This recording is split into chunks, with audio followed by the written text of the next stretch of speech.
More than 80 years after an unaccounted for Arizona soldier died as a POW during World War II, his family is finally getting some closure. Private First Class Lex Lillard from Tucson was identified by the Defense Department this year.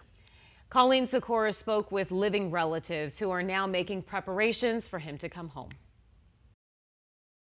Family history. I never met him. Becoming present to Richard McCoy and his wife, Mary. We was just like looking at the phone and looking at each other. We didn't know what to make of it all. 81 years after Richard's uncle, U.S. Army Private First Class Lex Lillard, died as a prisoner of war. It was just like unreal. At 20 years old in World War II, Lillard from Tucson was serving in the Philippines when Japanese forces invaded, becoming one of thousands of prisoners of war taken on the 65-mile Bataan Death March to POW camps. The Defense POW MIA accounting agency believing he died in July of 1942, buried in a common grave. They finally knew several years ago, before your mom passed, that they located the grave, and he knew he was at that camp, so they were assuming he was in there. 6 years ago, Lillard's medals and a flag given to his sister, Richard's mother. She took it hard.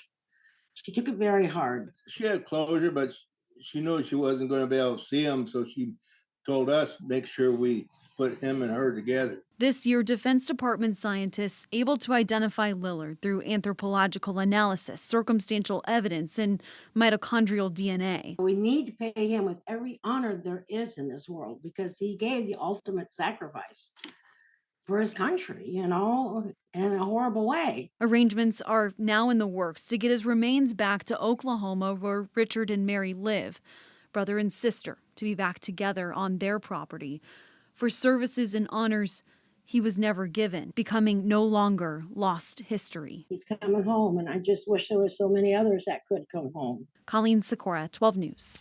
Colleen, thanks for that.